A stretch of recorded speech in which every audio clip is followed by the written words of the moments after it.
Hello everyone. Today we are here to discuss an interesting topic from electrodynamics, and the topic is the solutions of Maxwell equation in electrodynamics. And hope you all will enjoy this discussion in next half hour or so. You all know that in electrodynamics all the phenomena are actually governed by four Maxwell equations along with the Lorentz force law or Lorentz magnetic force laws. And the Lorentz magnetic force law is actually given by total force on a moving charge is actually given by charge Q multiplied by V cross B. It is the magnetic force, and Q multiplied by E is the electric force. The four Maxwell equations are given by first Maxwell equation is divergence of E is equal to rho by epsilon 0. Second Maxwell equation is divergence of B is equal to 0. Third Maxwell equation is curl of E is equal to minus del V by del T. And fourth Maxwell equation is curl of H is equal to current density J plus del D by del T. So that's our four Maxwell equations, and we all know the significance of these four equations. Actually, first Maxwell equation is nothing but the Gauss's law, and we suggest that the electric flux over any closed surface, that means surface integral over any closed surface S of the electric field vector E dot n cap ds is equal to charge enclosed by that surface by the electric permittivity epsilon 0. So E dot n cap ds is equal to Q by epsilon 0, and it is the differential form of this equation. And the second Maxwell equation is nothing but the divergence of B is equal to 0, which suggests that the net magnetic flux or flux of the magnetic field vector B over a closed surface will always be 0. That means there should always exist a magnetic dipole. So there is no existence of magnetic monopole, and it suggests that divergence of B is equal to 0, because we can write from this equation that the closed path, the surface integral over a closed surface S of the term B dot n cap ds is equal to 0. So there is no over a closed surface S for a magnetic field vector. So it's the second Maxwell equation. And the third Maxwell equation is nothing but the Lenz's law, and it is based on the theory of induction. Curl E is equal to minus del V by del T. And the fourth Maxwell equation is nothing but the modified form of Ampere's circuital law. And the last equation can also be written in the form as curl of B is equal to mu 0 J plus mu 0 epsilon 0 del E by del T, because for free space B equal to mu 0 H and D is equal to epsilon 0 E. So we can modify this equation in the form curl B is equal to mu 0 J plus mu 0 epsilon 0 del E by del T. So that's our four Maxwell equations in electrodynamics.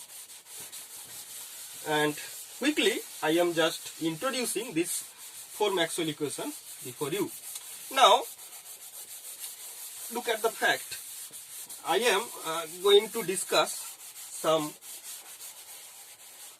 fundamental things about these four Maxwell equations. Now, recall the second Maxwell equation. Which is nothing but that the B or magnetic induction vector B is actually a solenoidal vector, because divergence of B is equal to 0. It is the second Maxwell equation.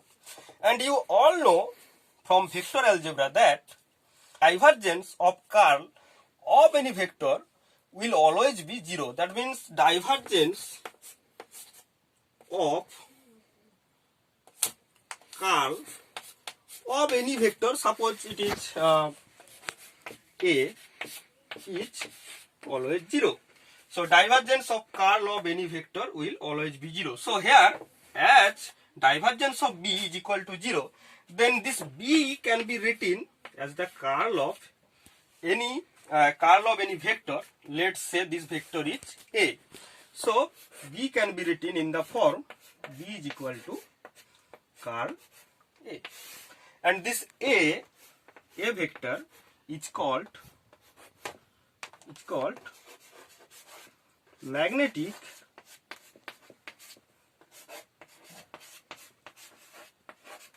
vector potential. This A vector is called magnetic vector potential. So from second Maxwell equation, we can find that B can be written as the curl of magnetic vector potential A. Now, also look at the third Maxwell equation. Third Maxwell equation, which is nothing but curl of E is equal to minus del B by del T. It is the third Maxwell equation. Curl E is equal to minus del B by del T.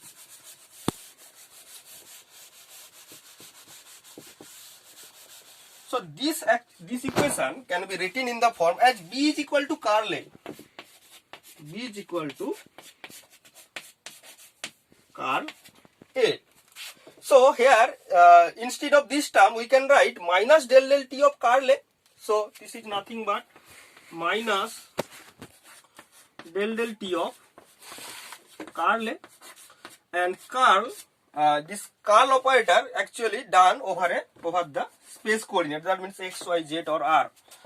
Space coordinate r means x, y, z, and it is the time derivative. So we all know that time and space are mutually independent terms. So as space coordinate and time are mutually independent, so it can be interchangeable. So we can interchange this term or interchange this operator. First we shall operate del del T over A, then we shall operate curl operator over the derivative of A, that means curl of del A by del T. So we can write that curl of E is equal to minus curl of del A by del T. So at first curl E is equal to minus del del T of curl A, then it can be written that minus curl of del del T. So curl E is equal to minus curl of del A by del T. Then this equation also can be written in the form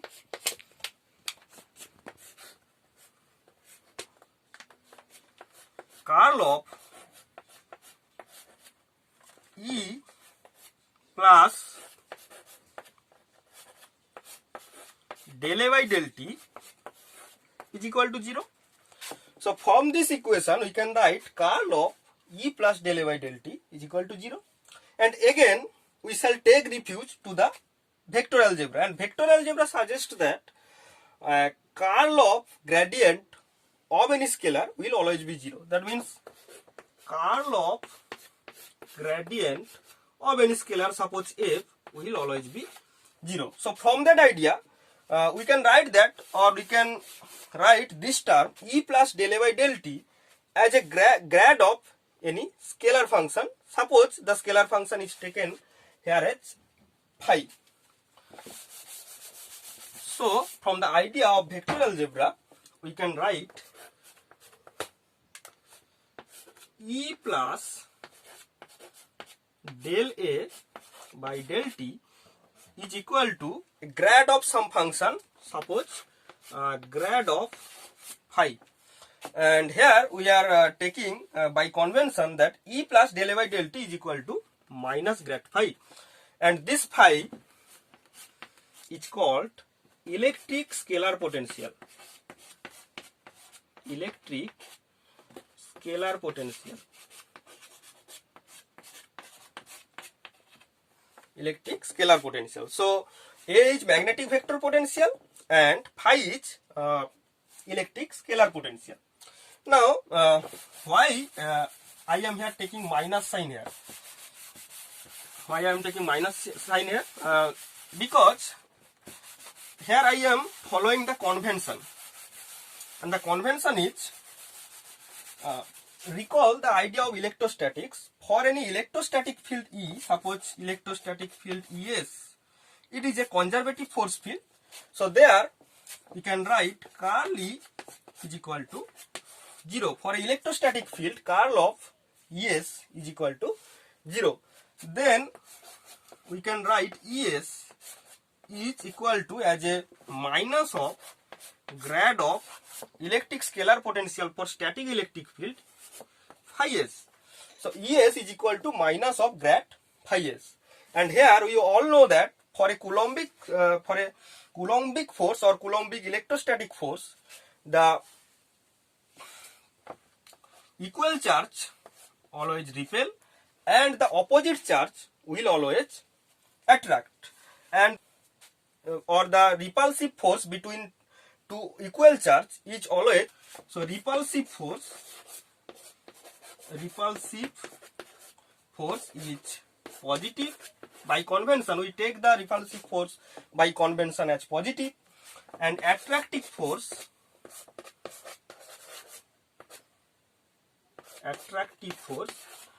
is taken by convention negative. So to follow this convention we have to choose in the following way, that the electrostatic field ES is equal to minus of grad of the electrostatic potential phi s. So ES is equal to minus of grad phi s, because for a conservative force field any force can be written as the minus of gradient of the potential energy V, and if we divide by the charge in the both side of this equation, that means F by Q is actually yield the expression of electric field. So E is equal to minus of grad V by Q, that means the potential phi s. So ES is equal to minus of grad phi s. So it is the convention. ES is equal to minus of grad phi s. So following this convention of electrostatics, here we can take that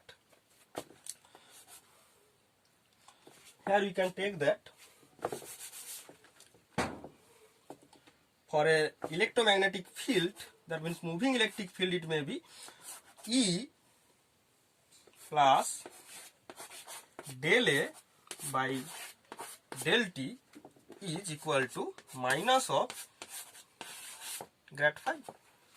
So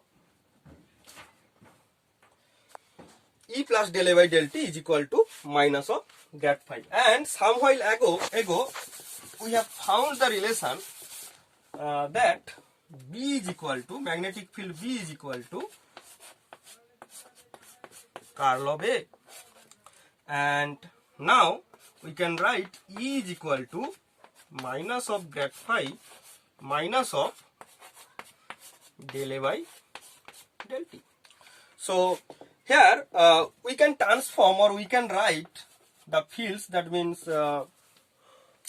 electric field and magnetic field, in terms of the electric scalar potential and the magnetic vector potential. Now we are going to express the four Maxwell equations. That means divergence of E is equal to rho by epsilon 0, divergence of B is equal to 0, curl E is equal to minus del B by del T, and curl V is equal to mu 0 J plus mu 0 epsilon 0 del E by del T. These four Maxwell equations can also be written in terms of the magnetic vector potential and electric scalar potential. And not only that, we can also construct these force equation as in the contravariant form, that means in tensor notation, and we can write these four equations in single equation, and that type of equation is called the contravariant form of Maxwell equations.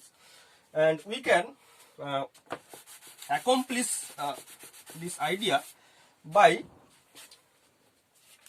choosing or by defining some parameter called electromagnetic force potential A mu, electromagnetic force potential A mu, and it has four components: A0, A1, A2, A3. A0 is actually nothing but the electric scalar potential phi, and A1, A2, A3 is actually A1, A2, A3 are actually AX, AY, AZ. That means magnetic vector potential A. So A mu, and we have defined A mu, that means electromagnetic force potential, and it is a 4 vector, and it is given by phi. Phi is the zeroth component, that means time component of A mu, and the three space components are AX, AY, and AZ, phi A. So A mu is equal to phi A, and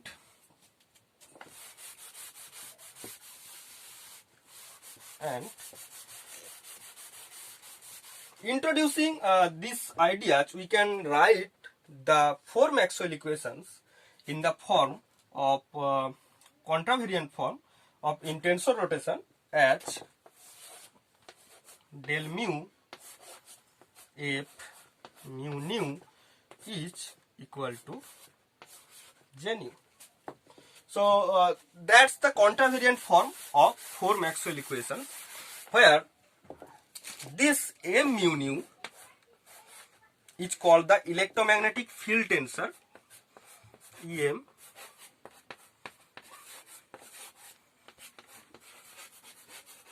electromagnetic field tensor. This M mu nu is called the electromagnetic field tensor, and it is given in the form of four electromagnetic potential as M mu nu is equal to del mu A nu minus del nu A mu. Del mu A nu minus del nu A mu.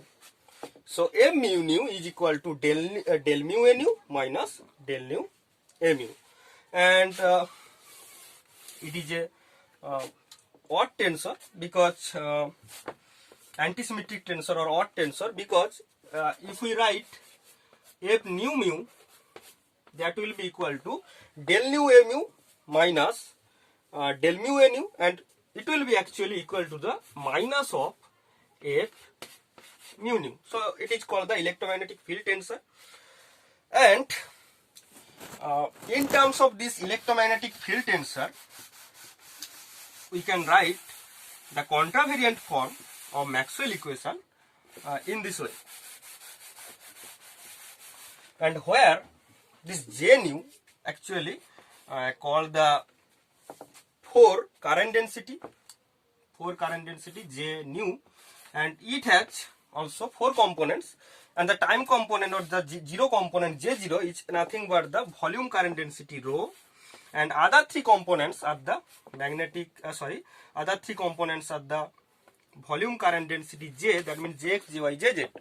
So J nu is actually the 4 current density, and if the region is source free, that means all the components of J nu is 0, that means rho is equal to 0, J is equal to 0, then the Maxwell equations can be written in the contravariant form in the way that del mu F mu nu is equal to 0, because J nu is equal to 0.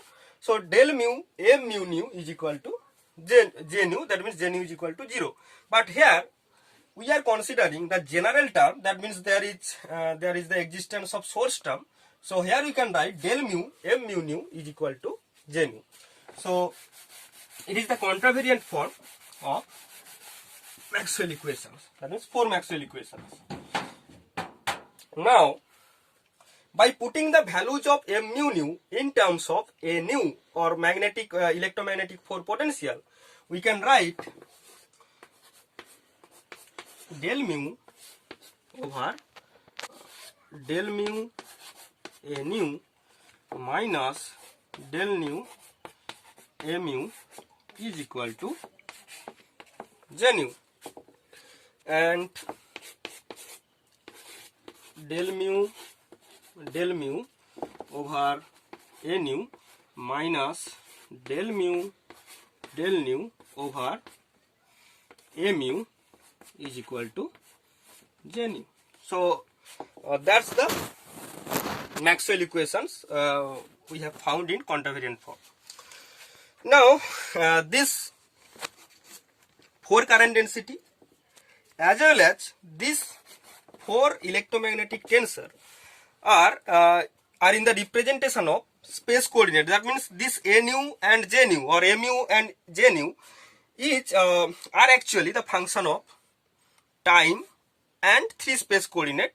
That means in special relativity, time and 3 space coordinate are each taken as 4 space time coordinate x mu, where the time component or 0 component of x, that means x0 is actually equal to time, and other 3 components x1, x2, x3, that means x, y, z, are actually r or space coordinate.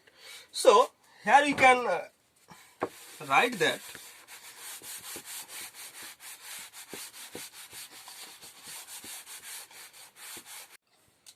you all know in mathematical method of physics the term Fourier transformation.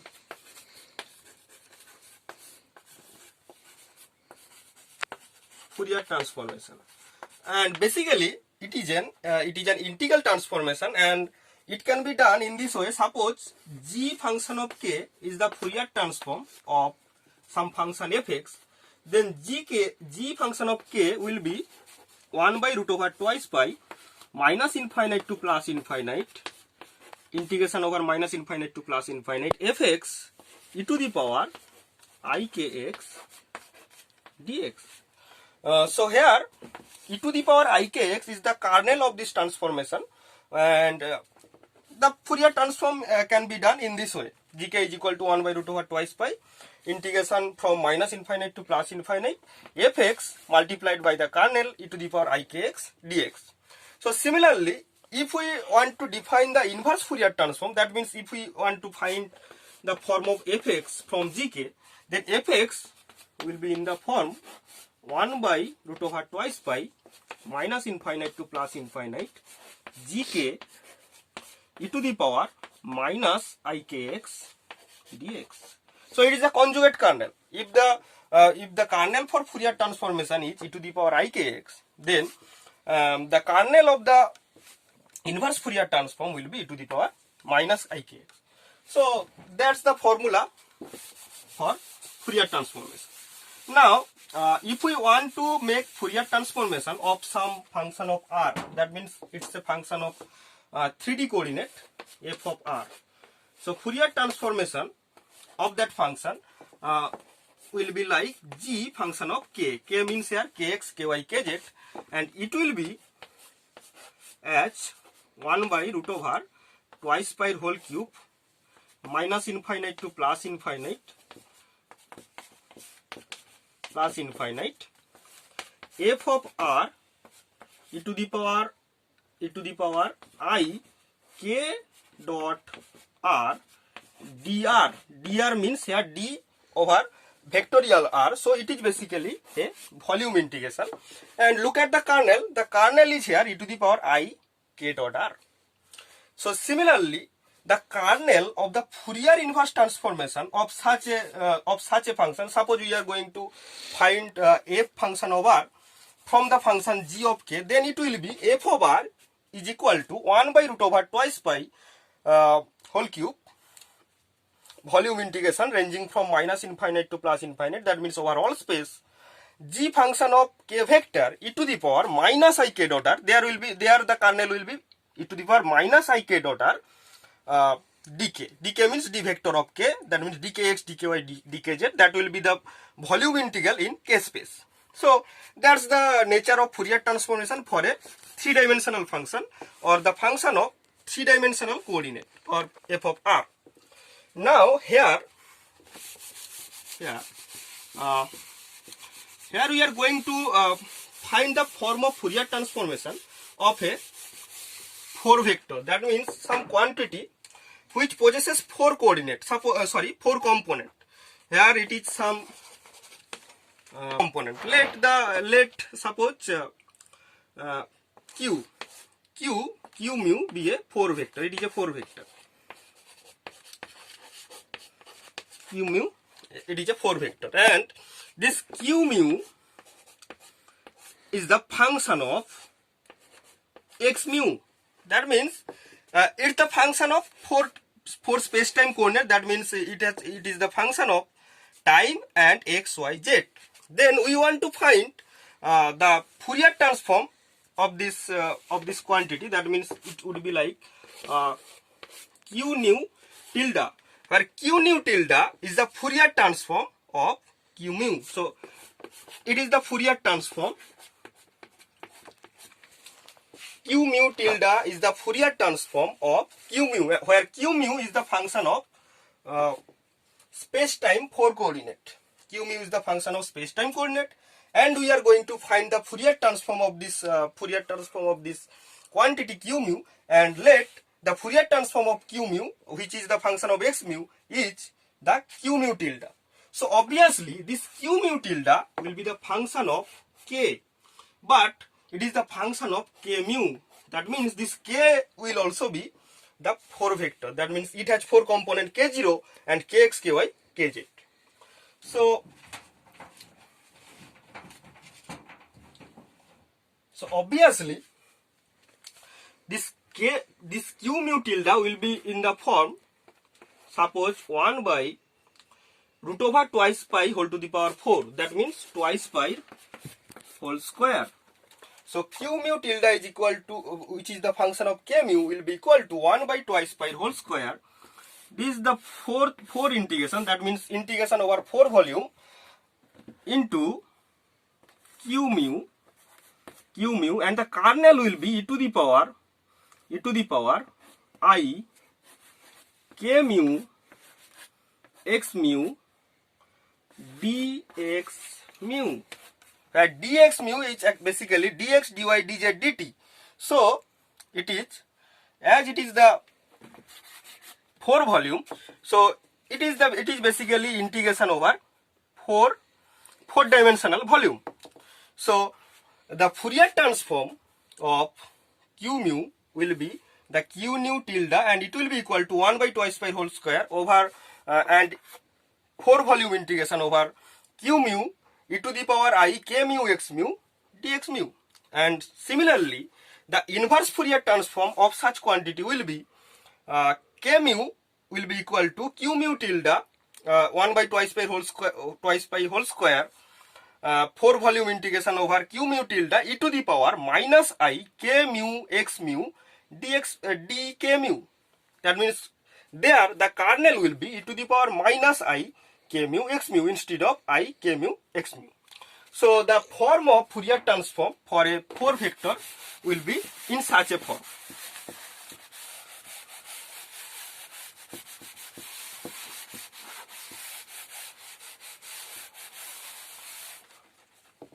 Now here we are going to make the Fourier transform in the both side of this equation. And you all know that the Fourier transform of the derivative of any function, suppose nth order derivative of any function, will be in the form ik whole to the power n, ik whole to the power n Fourier transform of fx. So Fourier transform of nth order derivative of any function can be written in the form ik whole to the power n and Fourier transform of that function. So here we are going to use this equation or use this formula, and if we take the Fourier transform at the both side of this equation, here basically the second order derivative is involved with respect to mu. So here we can write the Fourier transform of this equation will be in the form minus k mu multiplied by the Fourier transform of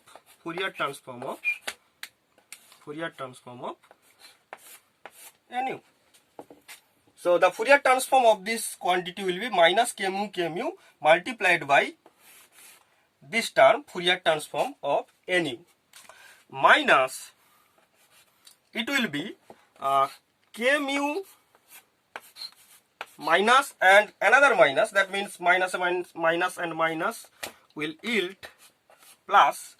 So k mu multiplied by Fourier transform of mu, and it will be equal to the Fourier transform of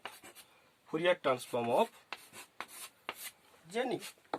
So if we take the Fourier transform at the both side of this equation, we shall get this type of expression, that means minus k mu multiplied by Fourier transform of nu plus k mu multiplied by the Fourier transform of mu is equal to the Fourier transform of the source term nu.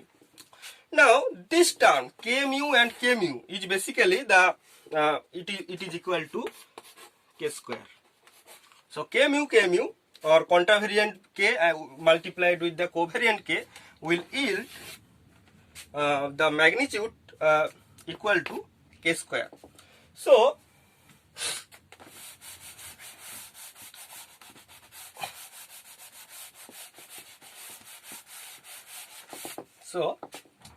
here we can write this equation as minus k square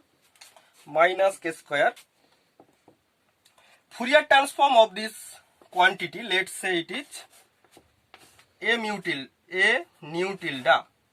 So minus k square a nu tilde, that means a nu tilde is the Fourier transform of nu, plus k nu multiplied by a mu tilde. So here a mu tilde and a nu tilde actually now the function of k mu, it is not the function of x mu. Now a mu and a nu is the function of basically k mu. So it is the function of k mu, that means that it is the Fourier transform of a mu and a nu.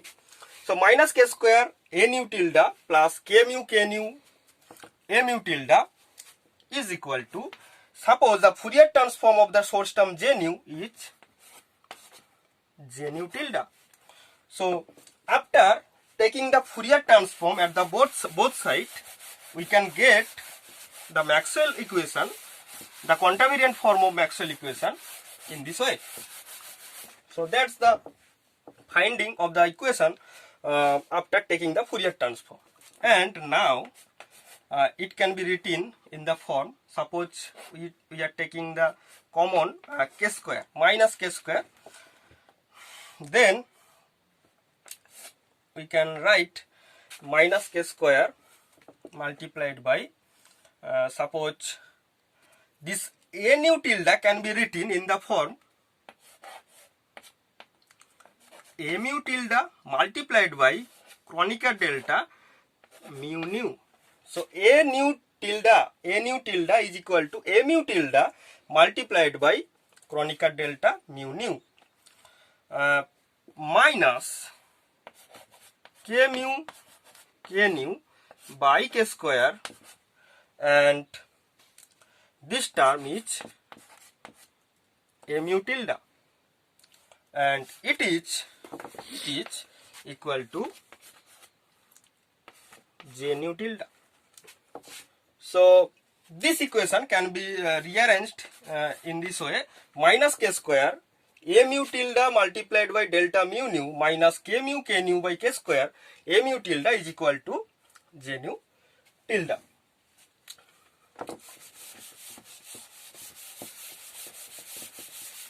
Now this equation can also be written as minus k square multiplied by 1 minus k nu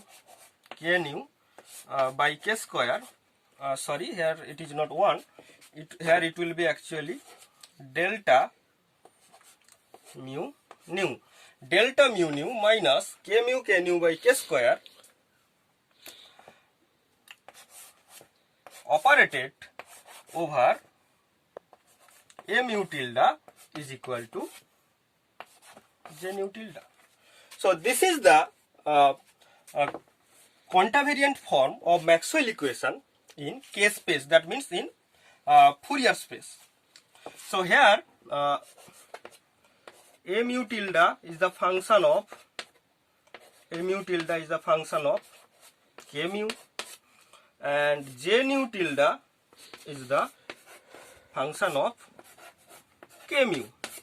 Instead of in previous form, the a mu was the function of x mu and j nu was the function of x mu. But here a mu tilde is the Fourier transform of a mu and j nu tilde is the Fourier transform of j nu. So these are the functions of Fourier space, that means it is the function of k mu, that means k0, kx, ky, kz. Now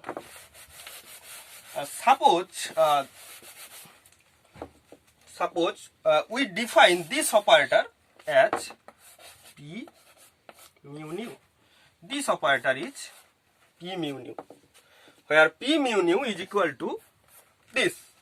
So taking this operator as p mu nu, we can write this equation as minus k square p mu nu over a mu tilde is equal to j nu tilde.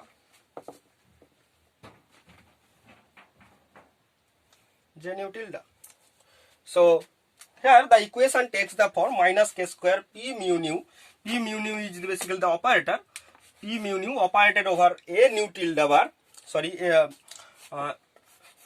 nu tilde minus k square, then p mu nu operated over a mu tilde yields j nu tilde, where p mu nu,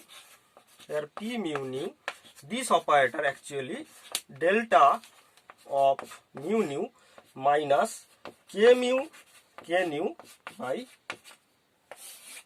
k square. So this operator is equal to delta mu nu minus k mu k nu by k square.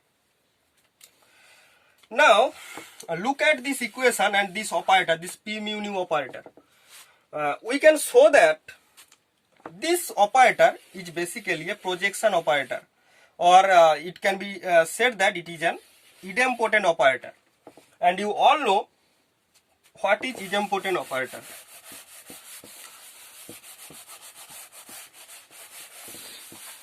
Suppose any operator A, this operator can be called idempotent operator if a square operator yields A, or a to the power n yields A. So such type of operator is called idempotent operator. And here we shall show that this p mu nu operator, that means this p mu nu operator,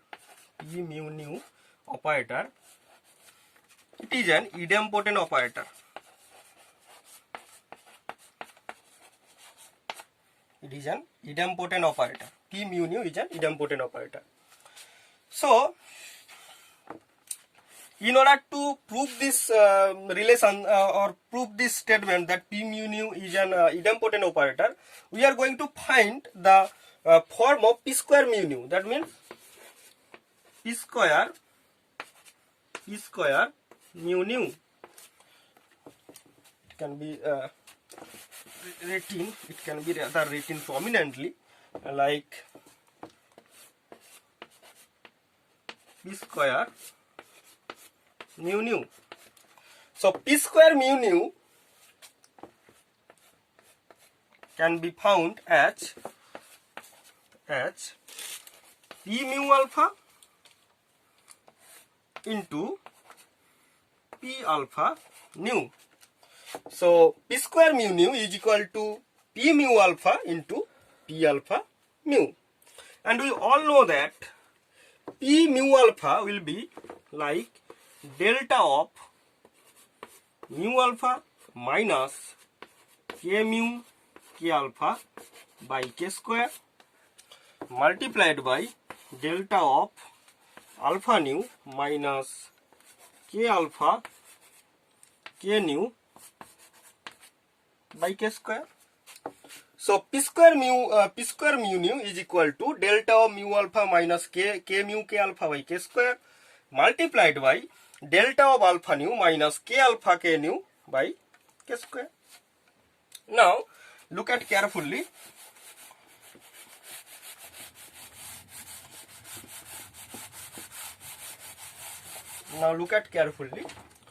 This is nothing but P square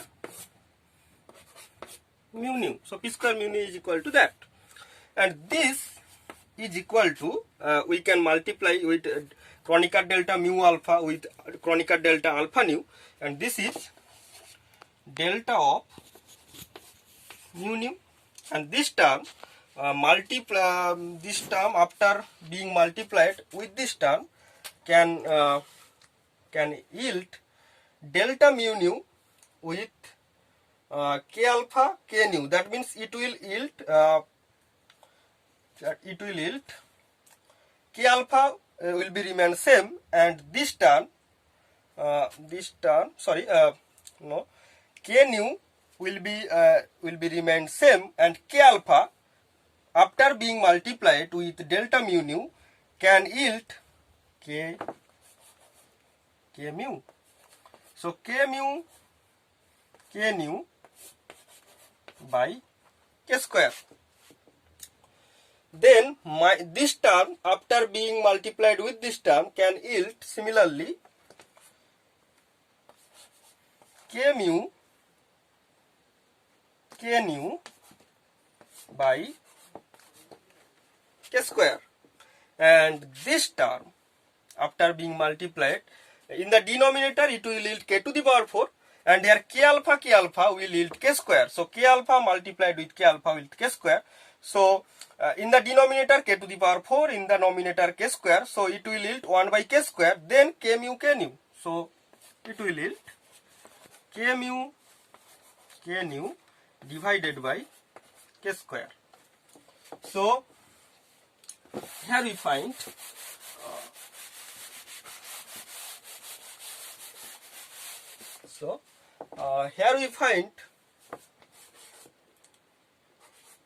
P square mu nu is equal to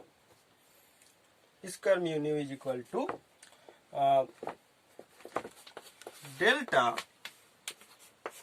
mu nu minus K mu K nu by K square, and it is equal to P mu nu.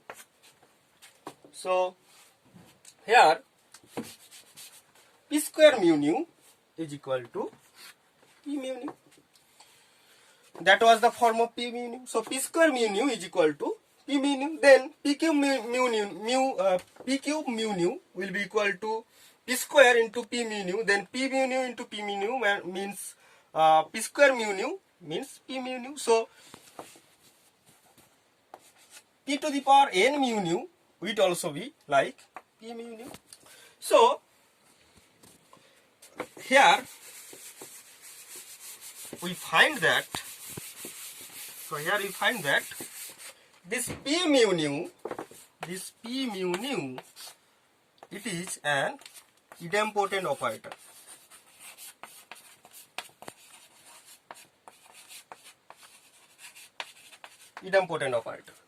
And we also find the Maxwell equations, or the contravariant form of Maxwell equation, in the form minus K square. Now let's come back. We have found the contravariant form of Maxwell equations in the way minus K square P mu nu operated over A mu tilde is equal to J nu tilde. And look at suppose an equation is given by in the form any scalar A multiplied by any operator P, A P operated over suppose Y. So A P Y is equal to Fx. It is an equation.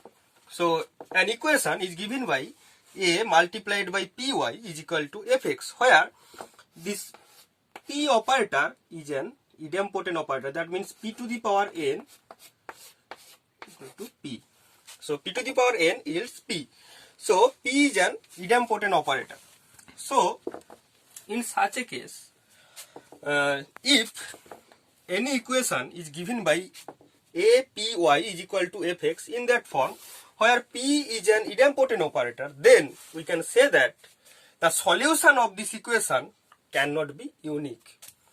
So solution of such equations, solutions of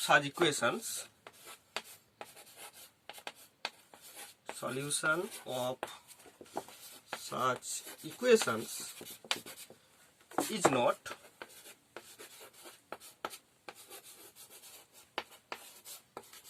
unique. If such equation is Py is equal to Fx, Apy is equal to Fx, and P is an idempotent operator, in that case such type of equation cannot be uniquely solvable. So such type of equation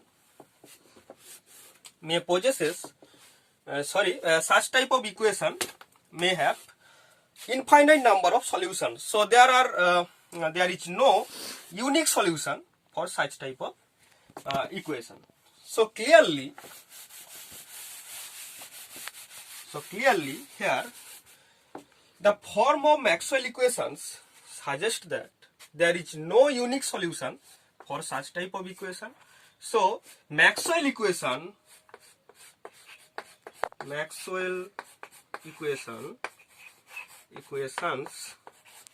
are not uniquely solvable.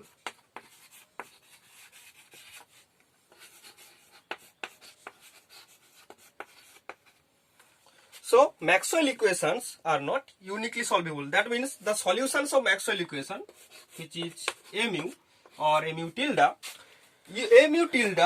has no unique value. Okay, so there may be infinite number of solutions for mu. So it is very meaningless to attempt. To solve this equation. So it is not a sensible work to find the unique solution of such equation. That means this Maxwell equation. So here infinite number of solutions for this equation, and we cannot make the solution unique. So at best, what we can do? We can do at best to take some good choices for this solution. Here we can at best take the good choices. We call this word good choices for the solution of Maxwell equation. So here we cannot take the unique solution. Here we can at best take the good choices for the solution of Maxwell equations, because there is no unique solution for this equation. And these good choices of solution is generally termed as the gauge solution. So since the beginning I am just entitled the term Gauss solution or gauge solution, but now it is clear why I am writing such type of headline or such type of title at the top, because we are going to take the gauge solution of Maxwell equation, because we have no option either than that, because such type of equation is not uniquely solvable. So we have to take some good choices for the solution, and such good choices of solution is called the gauge solution.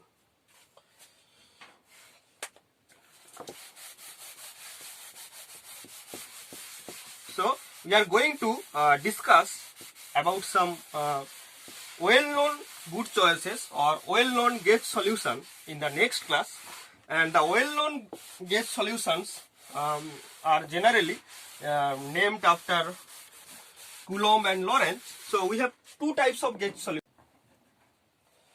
We have two gauge solutions, namely Coulomb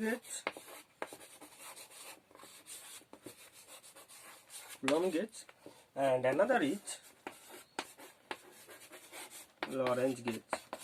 So these two well-known gauge solutions actually is familiar to all of us, and in the next class of this discussion, we shall discuss about these two gauge solutions in details. Now in this class, just have a close look at the form of P mu nu, the idempotent operator P mu nu. We shall have to know further about the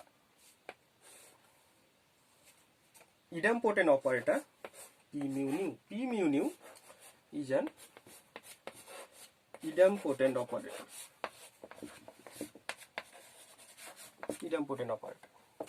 Let's take another example of idempotent operator. That means suppose any operator A can be idempotent if a to the power n yields a.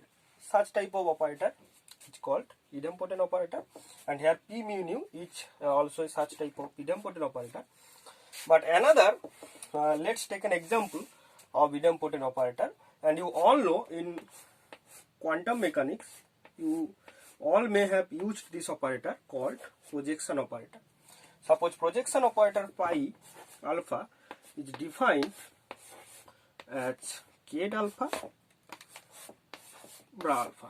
This is an projection operator, and if you want to find the form of pi square a, it will be alpha,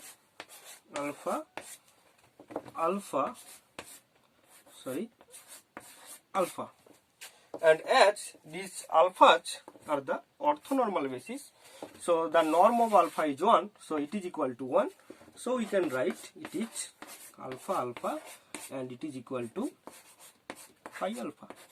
So pi square alpha is equal to pi alpha. So here you can write that this pi to the power n alpha is also pi alpha, and so projection operator is also an idempotent operator. So projection operator is idempotent operator. So we have P mu nu as idempotent operator. P mu nu, it is an idempotent operator. Also pi alpha, projection operator, is also idempotent operator. So here we can take that this P mu nu operator, it is also a projection operator. It is also an projection operator. P mu nu operator is a projection operator. Now let's back to the Maxwell equation, where we have found minus k square P mu nu is operated over a mu tilde is equal to j nu tilde. So minus k square P mu nu operated over a mu tilde is equal to j nu tilde. Now have take a derivative with respect to x new. Take a derivative with respect to x new on the both side of the equation. Then we can get minus k square del nu p mu nu a mu tilde. This is equal to del nu j nu tilde. So taking a derivative on the both side of the equation with respect to x nu, we can find such type of form. And from the continuity equation or equation of continuity, that means divergence of j plus del rho by del t, it is the conservation of sources, it is equal to 0. It is the conservation of sources for a dynamical system, and it is called the equation of continuity. And the equation of continuity shows that this term actually can be written in quantavariant form as del nu j nu is equal to 0. So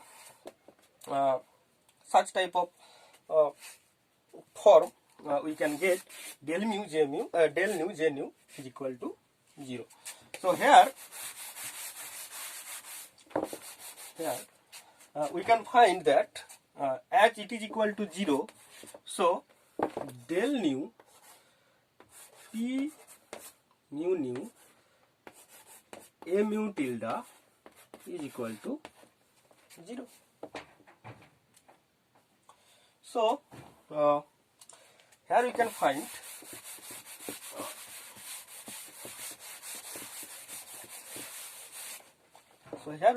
that del nu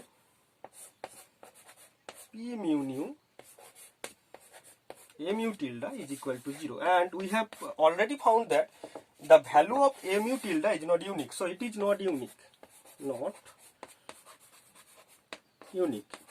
But this equation suggests that this term, that means p mu nu operated over a mu tilde, is unique because the derivative of this term is 0.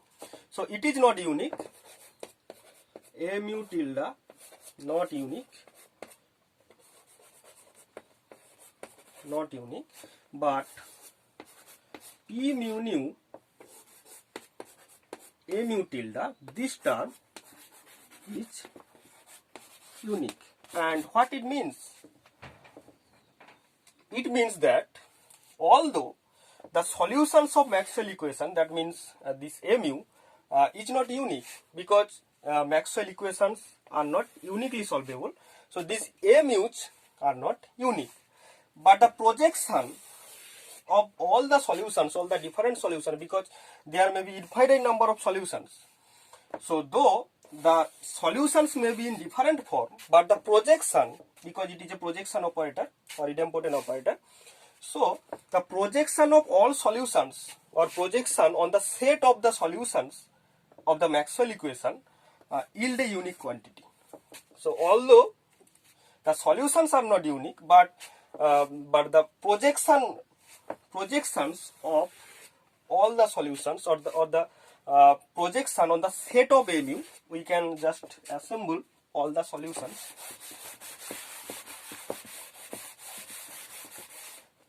We can just assemble all the different solutions of the Maxwell equation. It is the set of different solutions of Maxwell equation. So a mu or a mu tilde in K representation or K space. So set of different solutions of Maxwell equation, it is the set. So it is not unique. There are different number of or infinite number of components within this set, or there may be infinite number of elements of the set of the solution of the Maxwell equation. But if we take the projection of any reference direction on the set, that means we can find the set of the set of p mu nu a mu tilde. It is the set of projections projections of mu. So it is the set of projections of mu. So it is a unique quantity. It is not unique quantity, but it is a unique quantity. So this set contains only one element, and the element is p mu nu mu.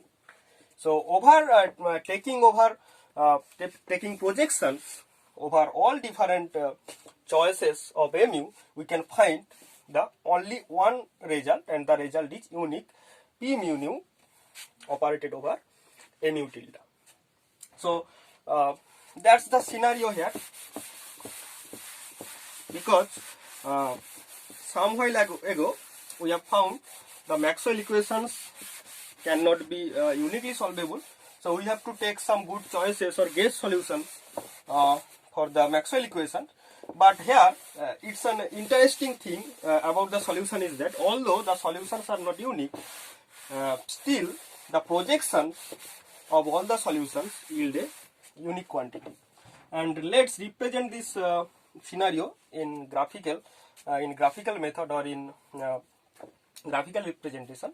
Let all the different solutions of Maxwell equations are represented in this way. So this actually represents the set of mu or set of mu tilde in this way. So these are different, but if we take the projection, suppose along in this direction n cap of all the solutions, the projection yield along suppose this line, the projection yields for this 1, 2, 3, 4, 5 solution in the same direction. So the projections of all 5 different solutions yield the same projection along this line, and that's the graphical representation of the result or of the finding of this class, is that although the solutions of the Maxwell equations are not unique, but the projection of that solutions along any reference direction will be unique. As per the system is conservative system, that means it follows the continuity equation del mu j mu tilde or j mu is equal to 0. For such system, it follows the projections of all the solutions, all the different solutions of Maxwell equations along any reference direction, suppose along n cap, will yield a unique quantity. So in the next class we shall discuss about some good choices or guess solutions, well-known guess solutions like Coulomb gauge and Lorentz gauge. Till then, goodbye, and meet in the next class to continue this interesting topic or continue the discussion on this interesting topic. And till then, goodbye.